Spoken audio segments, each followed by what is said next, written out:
Hello team, welcome to another ATP Geopolitics video with myself, Jonathan MS Pearce, the Ukraine War News Update. The second part thereof for the 12th of January. Actually, we're going into the 13th for half a year around the world. It will be the 13th of January because I'm recording this at almost midnight. That's how cool I am.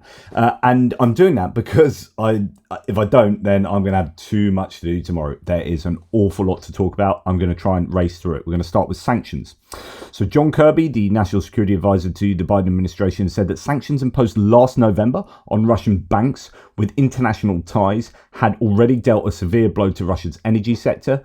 Quote, the measures are designed to further weaken the financial foundations of Russia's war machine and restrict its ability to fund aggression. We're going to talk a little bit about where Russia are economically just at the end of this little blue section here.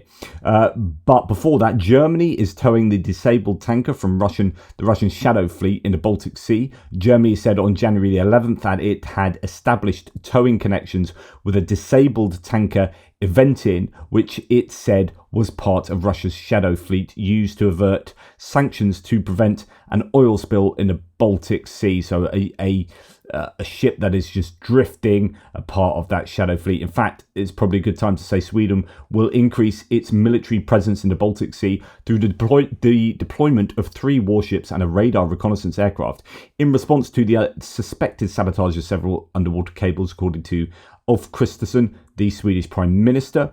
YLE, a Finnish media agency or media entity, has said Dubai firms own 55 vessels in the Russian Shadow Fleet.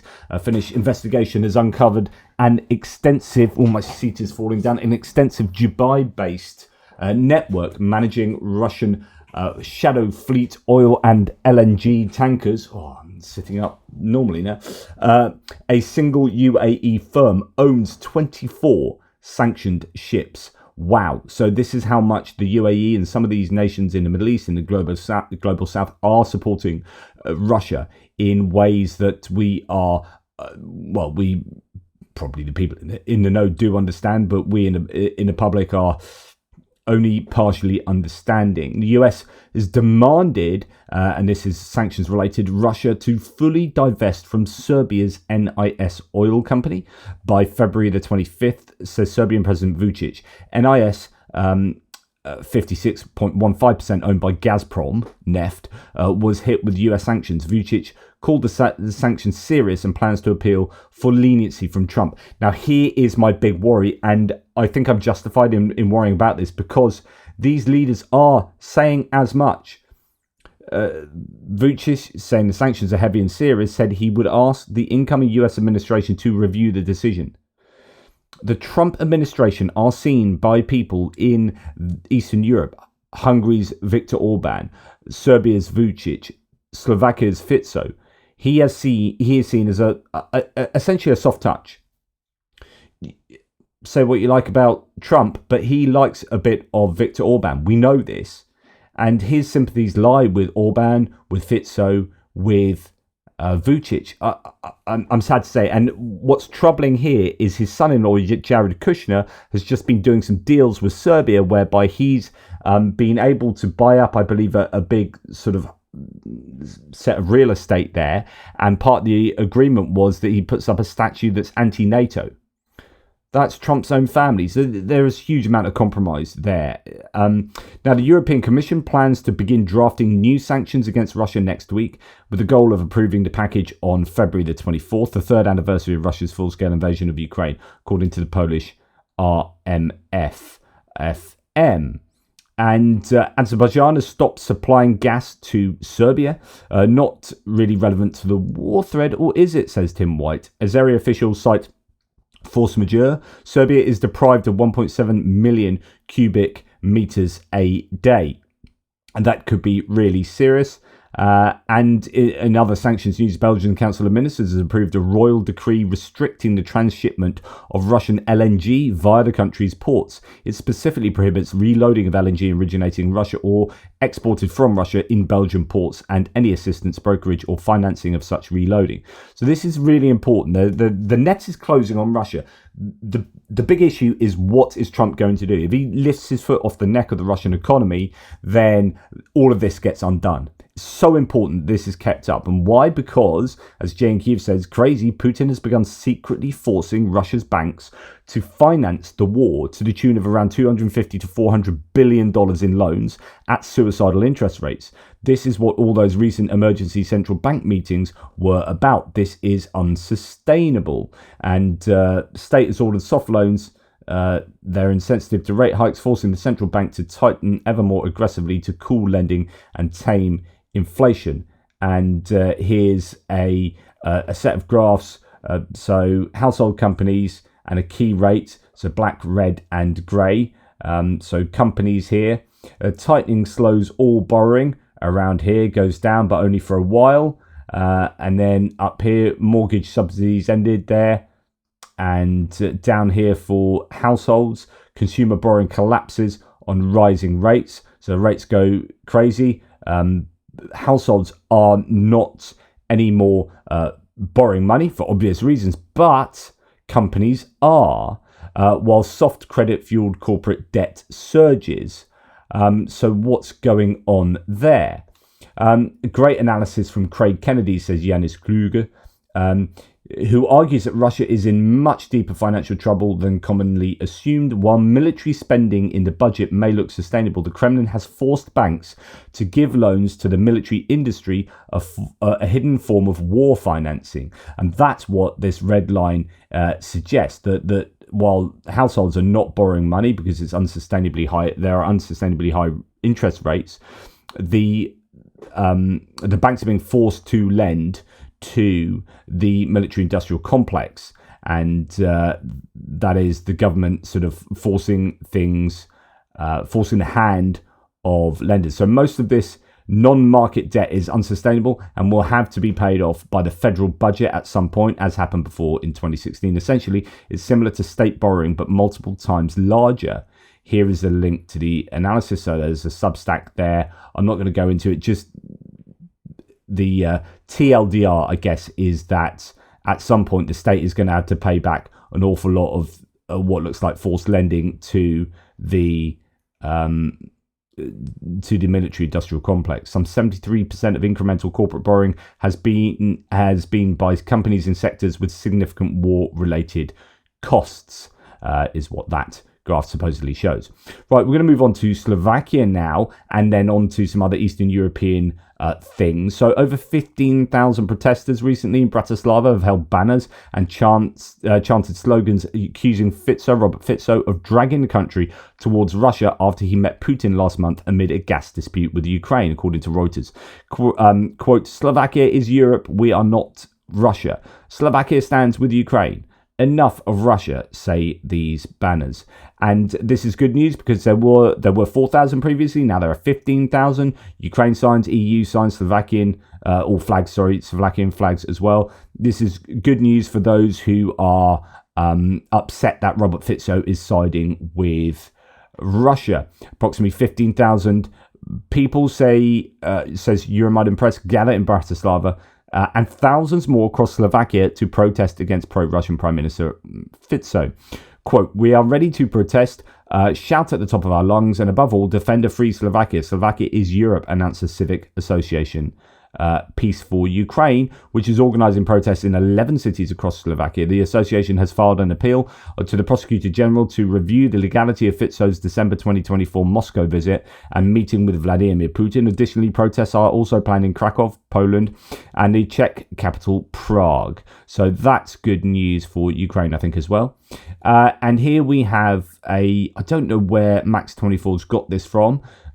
If further EU aid for Ukraine is on the table, Robert Fico will veto it. According to him, this will be the end of the suspension of the transit of Russian gas through Ukraine, which Kyiv has stopped since the new year, as it had previously announced. So far, Fico has talked about vetoing aid as one option. Quote, I had confirmation from the Ukrainian Prime Minister Denis Shmyhal that Ukraine will transport any gas other than Russian through its territory. But Volodymyr Zelensky came to Brussels and decided as he decided. I think his decisions should have helped the USA, he said in TA3. If Zelensky decided to harm Slovakia and the EU because he thinks he can get away with everything, then I will veto aid for Ukraine on EU soil, announced Fico. So we know where he stands. Now, Poland interestingly, has just denied, and this is from today, this afternoon, has denied passage to Robert Fico's plane on the way to Moscow. So Poland has refused to allow a plane carrying a Slovak parliamentary delegation en route to Moscow to pass through its airspace, according to a delegation representative Peter Gaspar. Slovakia had threatened to block European Union aid to Ukraine unless gas transit through Ukrainian territory is resumed. Slovak Prime Minister Fico warned earlier, and that's what we heard. Fico had stated that Bratislava, capital of Slovakia, might stop providing humanitarian aid to Kyiv, change the system for paying benefits to Ukrainian refugees in Slovakia, or halt emergency electricity supplies to Ukraine. Now, Zelensky has clapped back at Fico. Betting on Moscow was a mistake. The Ukrainian president said he offered support to Slovakia, but, quote, Fico arrogantly refused and is now trying to shift blame with, quote, PR, lies and loud accusations. Quote, the problem is he bet on Moscow, not his country, not a united Europe, nor common sense. It was a losing bet from the start, Zelensky added. Actually, there's a hugely long quote from Zelensky about this. That's only taking a little bit from it.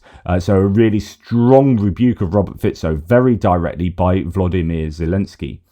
Now, Adrian P. here, a Romanian source, says Elon Musk is now promoting fake news about Romania and directly interfering in our elections by supporting a pro-Russian Nazi apologist. How the hell do we stop this effing human garbage from ruining our world? And you've seen my extensive video today on the back of several other videos about social media, about the rise of the populist right, and that is being facilitated by the tech bros and people like Elon Musk. Elon Musk, I think, is an absolutely terrible human being now. There's absolutely no doubt in my mind that 100% of Elon Musk is idiotic, stupid, and bad. That's my very highfalutin analysis.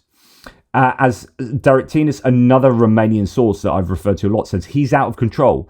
After the US, Germany, UK and Romania, he's now going after the Hungarian opposition. So now we hear that Elon Musk is supporting this accusation from Hungary, the Hungarian MEP here. The EU mainstream refuses to respect democratic norms and the will of the majority. Extremely appalling, says this Hungarian autocrat wannabe. When 10 million USD was illegally channeled to the Hungarian left for their 2022 election campaign, elites in Brussels stayed silent, etc., etc., etc. To which Elon Musk says, exactly, spreads that around. He's just getting himself involved in every single Eastern European, and German. He wants the radical right, populist right, to win in the world, and it's really, really dangerous. Now, what's really bad, and I said this the other day, I said Pressman will not be the US ambassador to Hungary for very long, and now Trump's pick for ambassador to Hungary acts as though he's a lobbyist for Orban and Russia. This is exactly as predicted, and this is a sort of decision that should make us really properly realise that Trump doesn't care for Ukraine. And the people, I think, around him who are Trump's not going to be deciding who should be Hungarian ambassador, right? So let's be quite realistic here. Trump's not going to be going, oh, do you know what? I want this person for ambassador there, and this person at 180 different countries I want, and he sorts it out who's going to be ambassador. So this will get decided to him, and he goes, yeah, okay, whatever.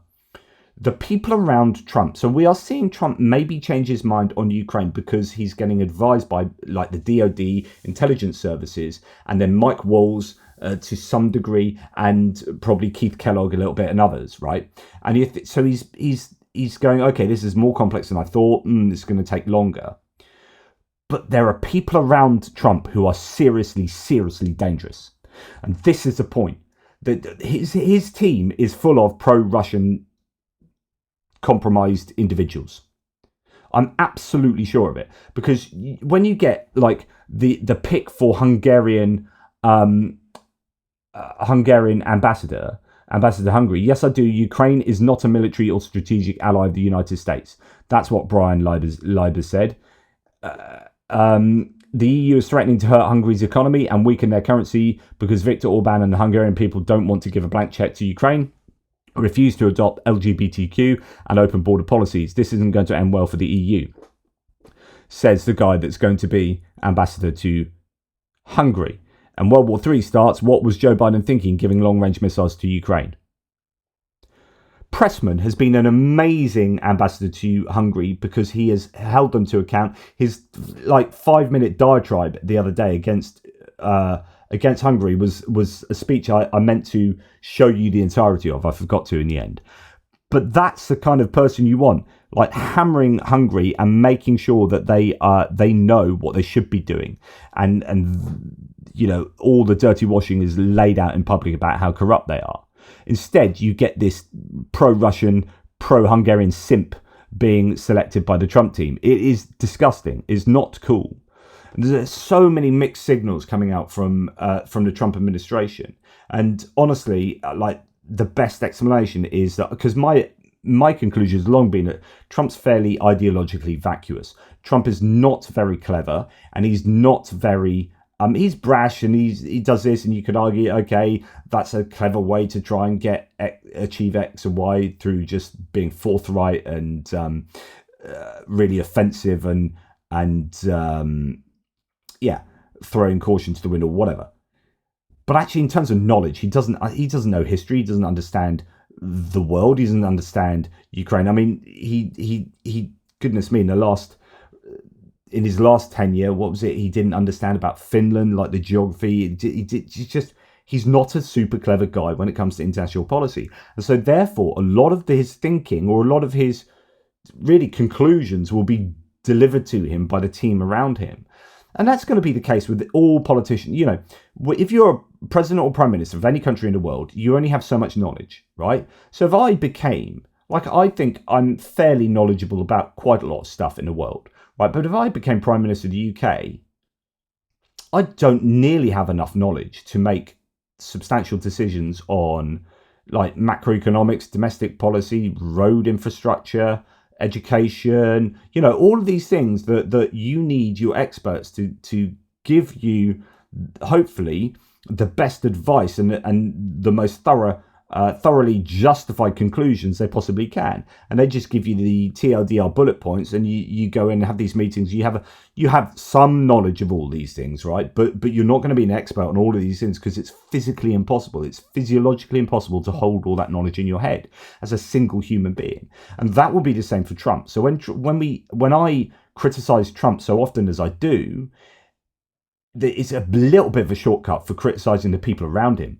And the people around him, I think, are genuinely evil people. Like some of those Stephen Miller and some of those people who are Project 2025 through and through. Those are people that I think are dangerous for the United States.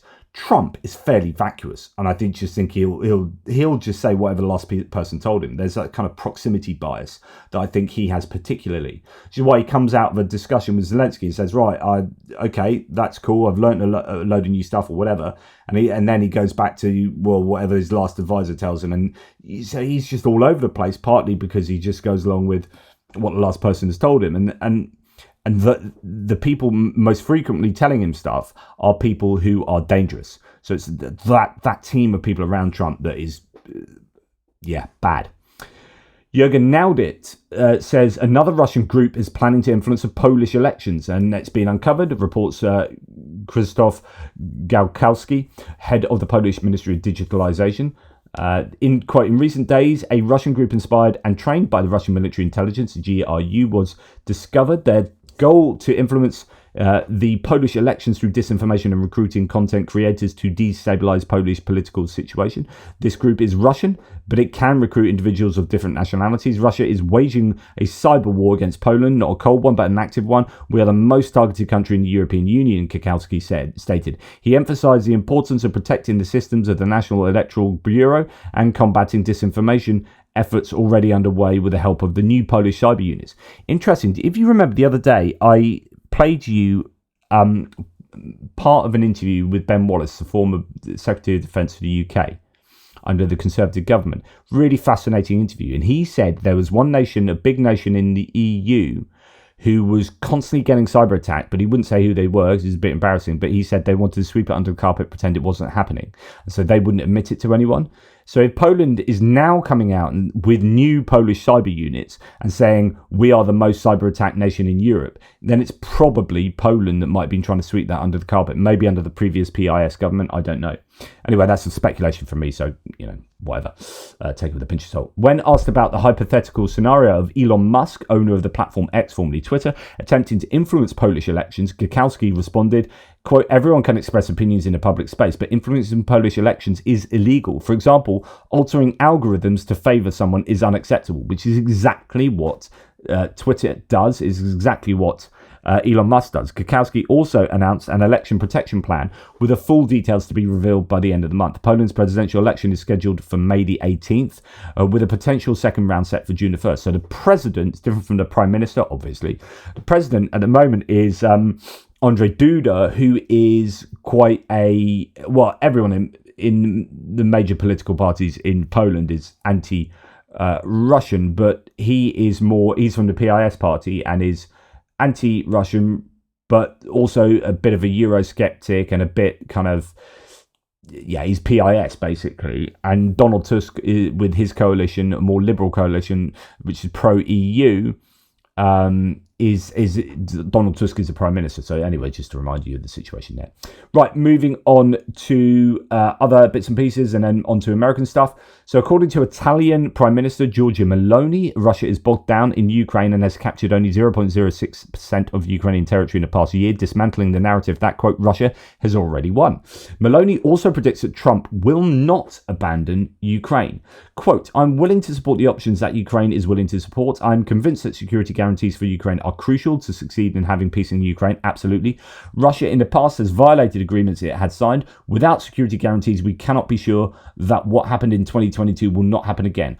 After that, it is not up to me to establish what the conditions for a just peace should be. Conditions for peace are negotiated between those involved, but I think it is a just peace if Ukraine agrees, she said.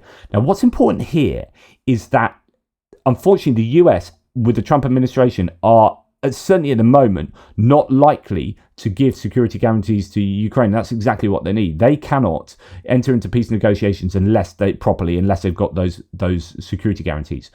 If there's no point having a ceasefire that will allow Russia to regenerate if Ukraine doesn't have an absolute cast iron guarantee that, a security guarantee that if Russia attacks again, then allies would come to their aid in a more substantial way, rather like Article 5, which is why Zelensky says NATO accession or something that's functionally equivalent is absolutely the very first thing we need to sort out if we're going to be talking about peace. But the problem is that's precisely what the US isn't interested in. If that happens, it won't be in the form of NATO, and it will have to be probably European nations doing that. Now, she continued, the war would last 3 days. On February the 24th, it will be 3 years, so it was supposed to have lasted 3 days. This will be the longest 3 days in Russian history. In December 2022, Russia controlled 17.4% of the territory of Ukraine. After 2 years with extremely important losses, Russia controls 18% of the territory, plus 0.06%. This also to demonstrate the narrative, which I read all the time, that Russia already won. And if today they are talking about peace, it is because Russia fears that it will be a little stuck in Ukraine. And it is stuck in Ukraine thanks to the courage of the Ukrainian people, but also the Western support. This Trump knows well. We are used to, at least what I saw when Donald Trump was the president of the United States, the capacity of dosage of diplomacy, of deterrence. And I foresee that it will happen this time too. So on the conditions of peace, I did say it already, that Trump can be a person who can move forward in the solution. So the translation is a bit funky here. I think yes, but I don't foresee a US disengagement, Meloni said, which is good news, and let's hope that is indeed true.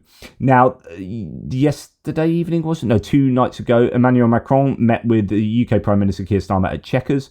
That's a kind of country house where they have these kind of big official meetings. We reaffirmed our commitment to supporting Ukraine, discussed the situation in the Middle East and the relationship between the United Kingdom and the European Union, and prepared for the upcoming Franco-British summit. Interesting. So it could be that UK is going to get closer to Europe, but not in a kind of rejoin the EU, but in a useful, functional way. Not to say that rejoin the EU wouldn't be useful or functional, but for those who don't want the UK to be part of the EU, it's really important that we don't rejoin. I mean, I would be a fan of us rejoining, but otherwise, that could cause a ruckus, even though that vote was 8 years ago, and you'll be justified in having another one, in my opinion, because it looks like the polls have very much changed on that. Anyway, I digress. The EU chief Ursula von der Leyen has struggled to secure a pre-inauguration meeting with Trump, which is, really sad news. You see all the people that are going to Mar-a-Lago at the moment. Any Tom, Dick and Harry that's involved in the right-wing information spaces, in populist politics. Yeah, anyone can get a bit of time with Trump. But Ursula von der Leyen is the head of the EU. Nah. So concerns mount over the US-EU trade and security policies, according to Bloomberg. Previously, she worked closely with the Biden administration. Now, in a disgusting video, Russian Z blogger says Anton Gerashenko, that Californians deserve the fires and they will destroy sinners. I decided to share this filthy content because I think it's important to show the West what Russia thinks of them. Many Russians support this Z propagandist line of thought. So it really offensive Russian view here. But it is important, I keep talking about this, that Russian propagandists on television need to be shown on our national news shows, because I don't think our general population, particularly in America, realize what the Russians think about us and about the Americans.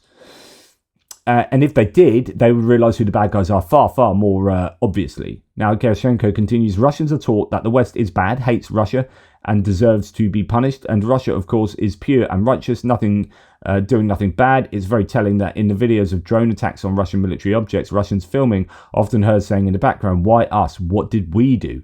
As if they're just completely innocent, right? Now, getting on to American views on peace and negotiations and the end to the war.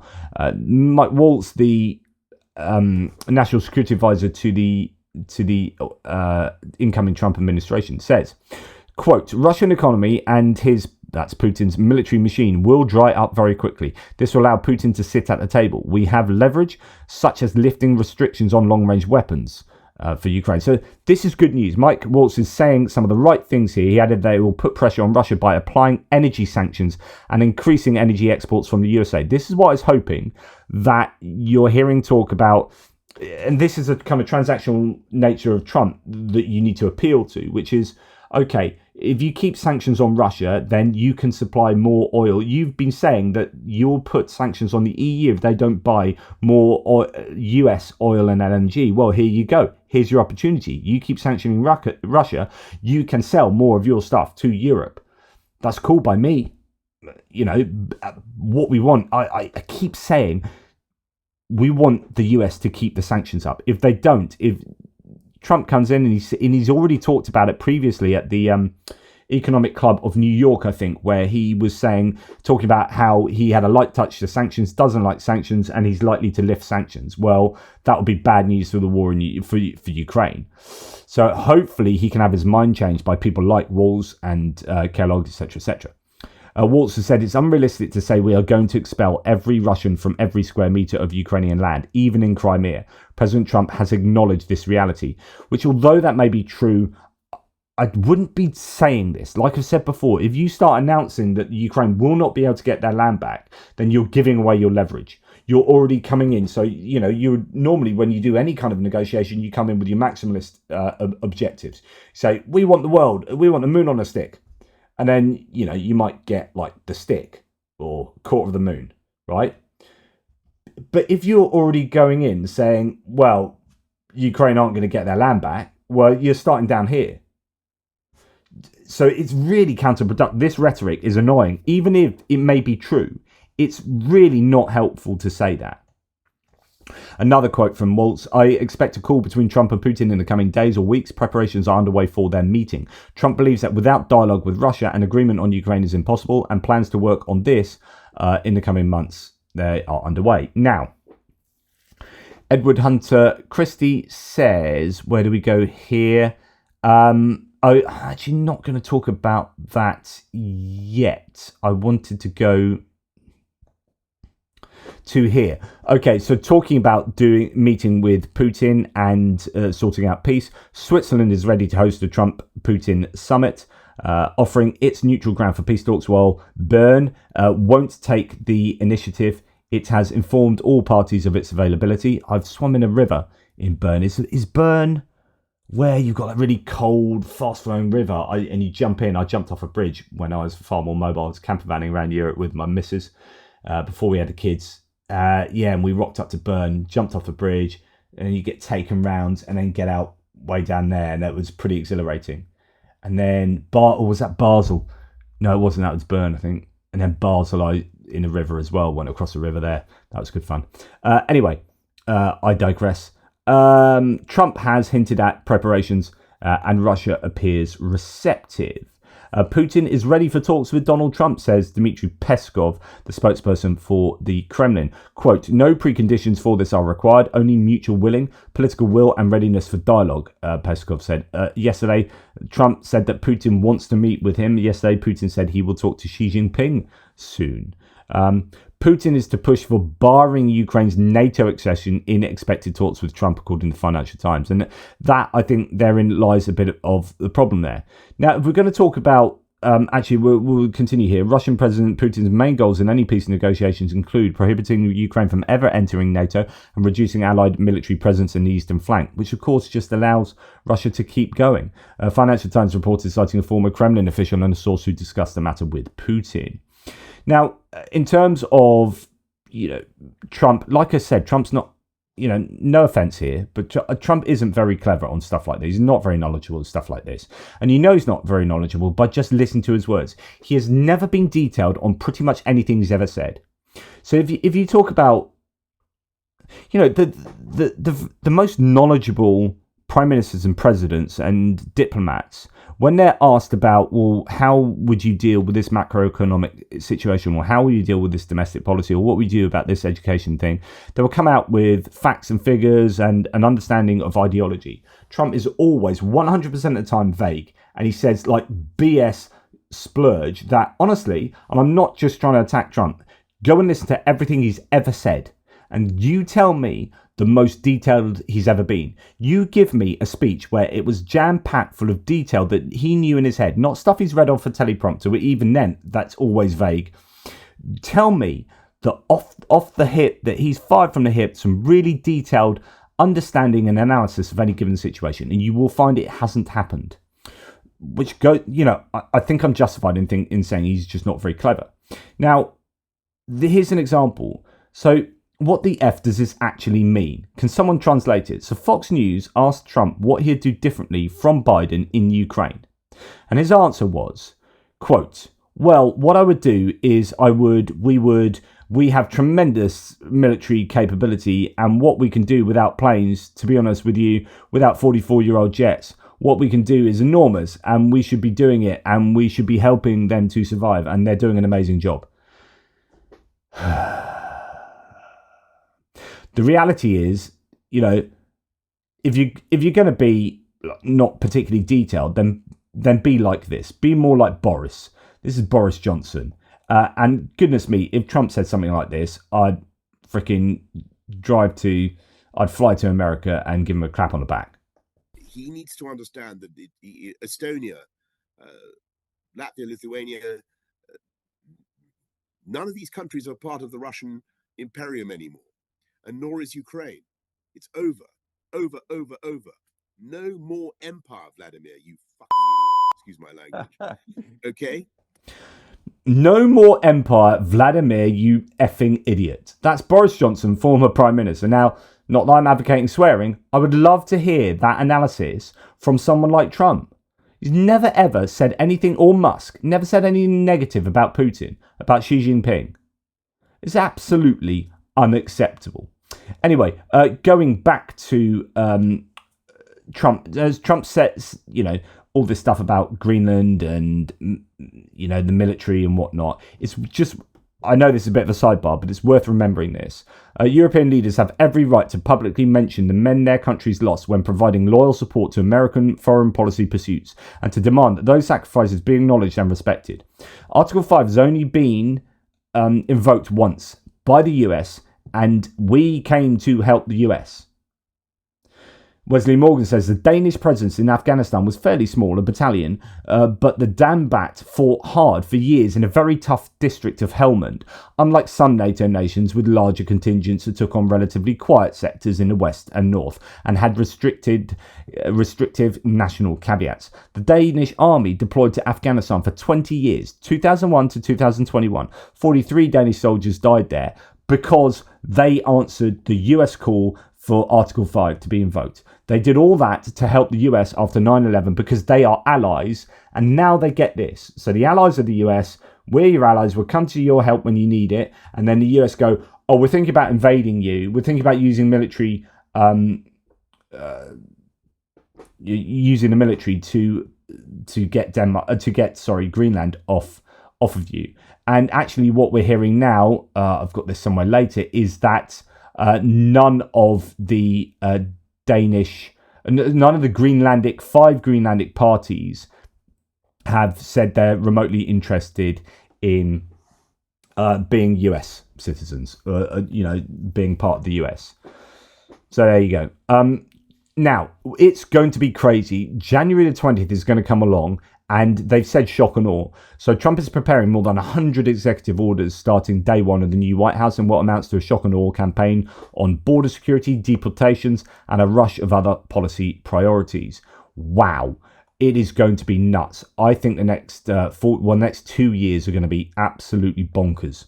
Hi all, just sent out my weekend update, as always free. This week, there are two big stories. First, Trump signaled just how much he's operating under Russian reflexive control. Biden was bad, Trump seems far worse. Reflexive control is where you are reacting to Russia rather than dictating to Russia. So the kind of drawing your own red lines, and something that Biden did, anti-escalation, being beholden to Russia rather than forcing Russia to be beholden to you. And unfortunately, it looks like that is what Trump is doing too, as according to Phillips O'Brien. Also, Ukraine showed the ability to undertake a number of different complex ranged attacks. They have the ability to change the course of the war, but there is a question of whether they have the material.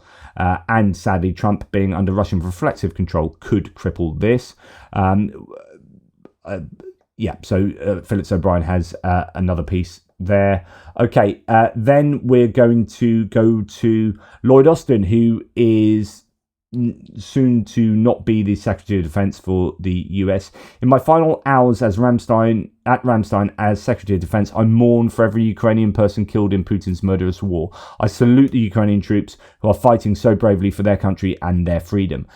It'd be nice to hear such rhetoric from those in the Trump administration, close to Trump, as well.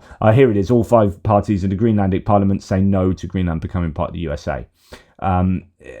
Right, we're just going to go on. I gave you that massive video, as I said earlier, on social media and how it's being manipulated and is manipulating us to certain ends towards people's agendas, such as the tech bros and these billionaire oligarchs.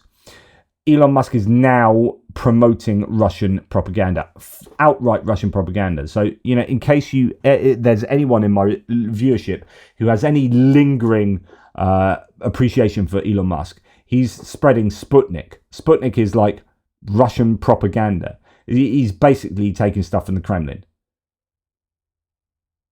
I don't know. I despair at Elon Musk. Facing Trump, Musk, and the plans of the German and Austrian far right, we are becoming frogs in the boiling water, says Rory Stewart. And I referred you to Rory Stewart a number of times in that video earlier, that he's a former Conservative MP, and he ran for leader of the Conservative Party and Mayor of London. I've got a lot of time actually for Rory Stewart. Reality is that Musk and Trump agree with the concept of mass expulsions, and we are going to see that.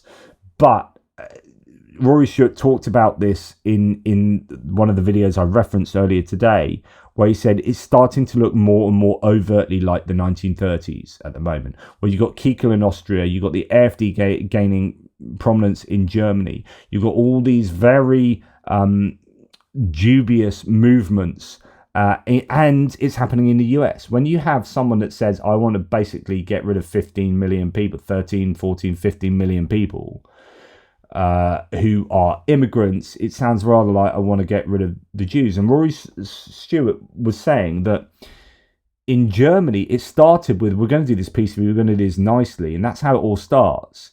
And this is what you hear from like AfD and FPO in Germany and Austria and places like, oh, yeah, we're going to have re-migration, it's all going to be nice and blah, blah, blah. And then, before you know it, this becomes a pretty, it could become a full-blown 1939 2.0. Reality is that Musk and Trump agree with the concept of mass expulsions, says Gerald Naus. This is not a misunderstanding. They agree with the extremist vision of the AfD. Asked, is it in the AfD's interests for more migrants to come to Germany? Yes, because then the AfD will be better off. We can always shoot them all afterwards. That's not an issue at all. Or gas them or whatever you like. I don't care.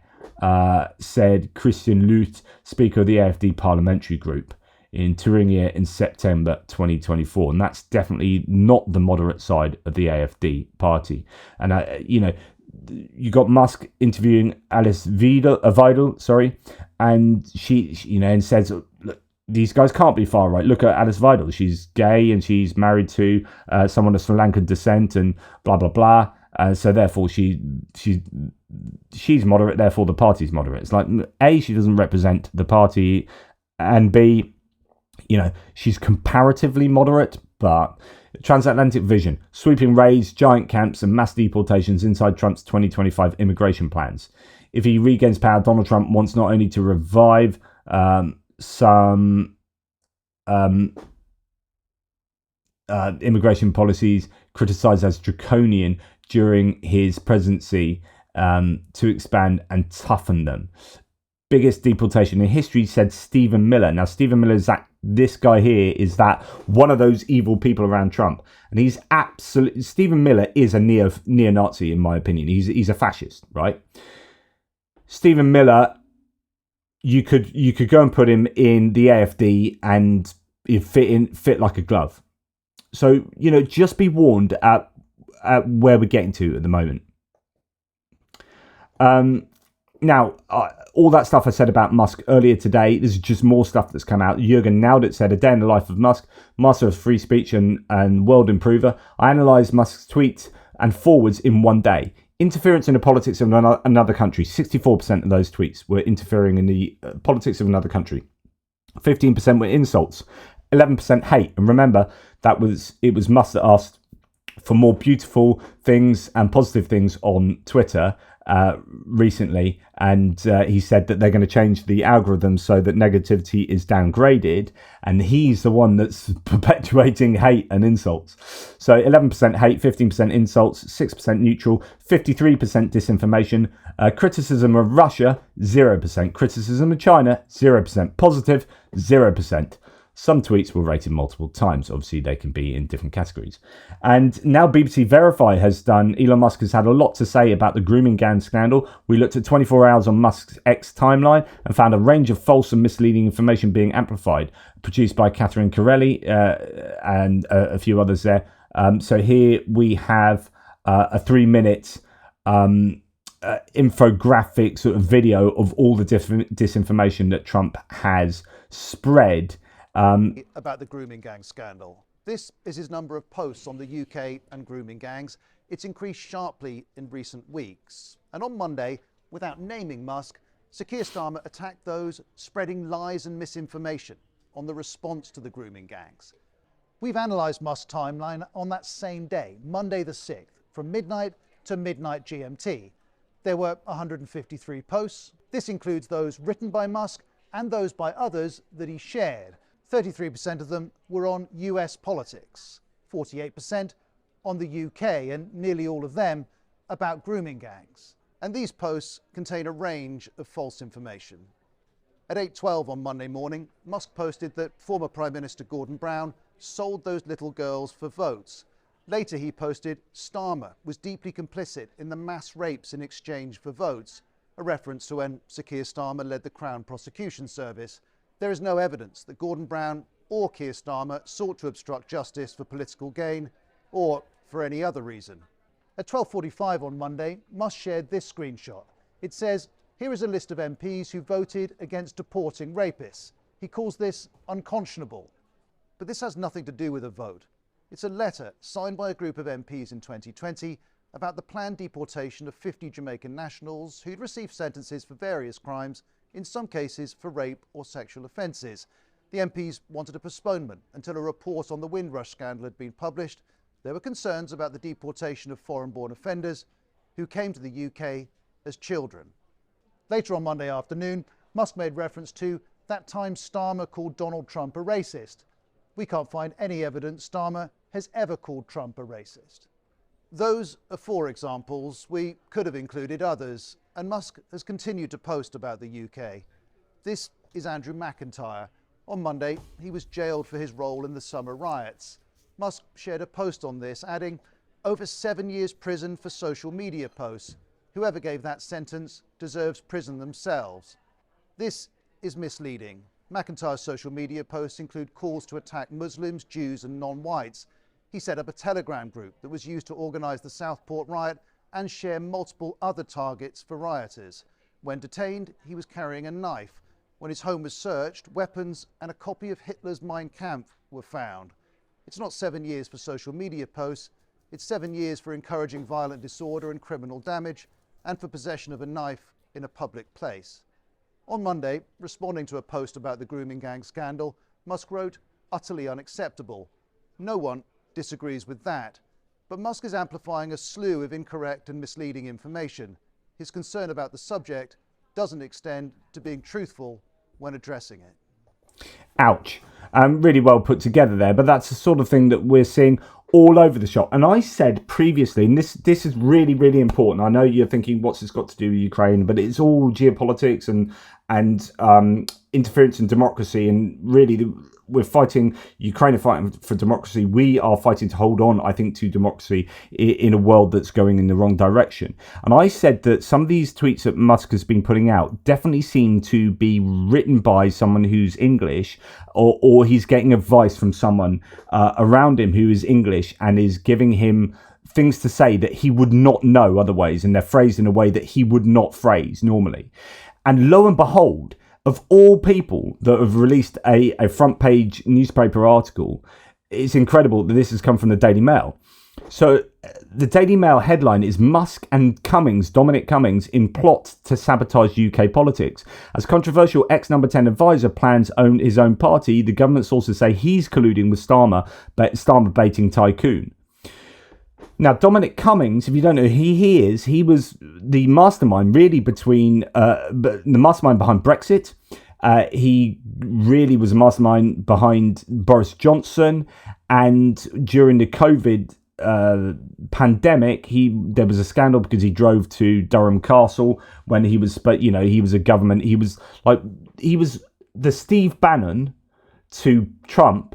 Dominic Cummings was to Boris Johnson. So Dominic Cummings was he's a really divisive figure in UK politics, and supposedly going to set up his own party.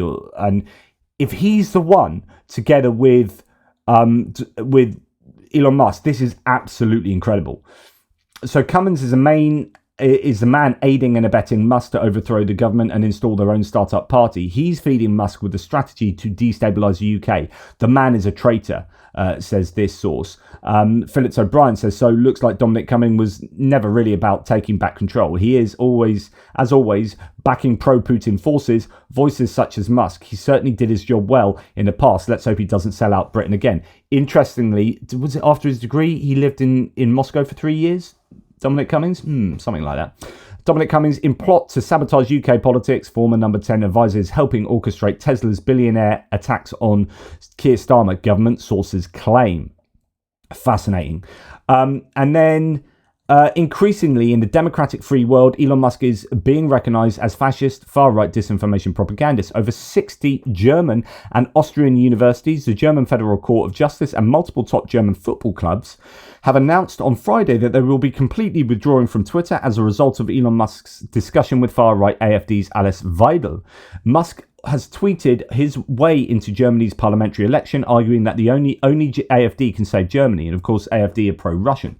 The AfD had been criticised as a neo-Nazi group ahead of the February elections in the country, says Bill Madden. Not unlike a fellow auto mogul of the past who helped fuel the rise of German Nazism, Henry Ford, Musk has gone all in to promote the rise of Germany's neo-Nazis, who constitute much of the base of the AfD. And I'm just going to add to this, because I had a number of people who wrote to me, who put on the threads, because I talked the other day, like I did a whole video saying, how does he have time to do all this? He's a CEO of Tesla, of SpaceX, of Twitter or X. He's in charge of Doge, of cutting $2 trillion from the government budget, even though he's now said, well, 1 million at tops. Anyway, lies. He's interviewing all these people, being interviewed by people. He's everywhere, and he's tweeting 24 hours a day, right? And I said, and weirdly, he's top of the Diablo 4 international computer game rankings. Now, in order to do that, you have to be playing like bloody 18 hours a day, right? You have to be putting in the time to be the top of an international leaderboard of a computer game. And I had some Musk fans saying, oh, you could do this. Oh, what are you talking about? He's a gamer. All of the information is that he's got someone playing for him. But the point is, okay, you might think that it's not serious, but then, he's got someone tweeting for him. Is that Dominic Cummings? Again, it goes back to Trump. Like, it's the people around him that are dangerous. Are the people around Trump feeding Trump stuff? Around Musk feeding Trump stuff? Or is that him just in this ecosystem, or a bit of both?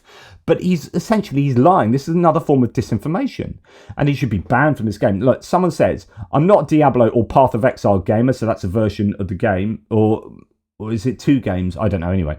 But several people with hundreds of hours on those games have reached out to me about this, and the evidence is mounting. It is starting to become widespread in the gaming community that Elon is faking his performance in those games and bragging about rankings that he did clearly not achieve himself. And several people wrote to me, and they gave me all the evidence that you're ever going to need to suggest that he isn't playing this himself. Now, his more recent Path of Exile stream, so he did a live stream playing on Path of Exile, but in playing that, he showed he didn't really know the mechanics of the game, which you would have to know in order to be number one in the world, right? So he showed that he didn't have knowledge of some basic mechanics that he would have undoubtedly acquired if he had progressed his character himself, leading people to believe that he either purchased the account or had someone level it up for him. In itself, I don't care about that, and this is my position, but the lying about it and bragging about the achievements is problematic. It is indicative of his egomaniac character. And you can go and look into this. You can watch the live stream that people have been analysing. The guy is lying, and it's just, I don't know, Donald Trump, Elon Musk, egomaniacal narcissists that want to rule the world. They lie. Everything about them is lies and disinformation. Let's stand up for truth. Let's stand up for accuracy, and let's stand up for democracy. And the first thing we need to do is, somehow shed ourselves of the influence of Elon Musk in our lives. So jog on, matey. And yes, I am showing some of these on Twitter, but these are the ones concerning Elon Musk, because that's where you're getting most of this stuff. But as you'll see, I'm trying to move on to Blue Sky as much as I possibly can. Anyway, that's enough from me. Take care, guys. Speak soon. Toodle pips.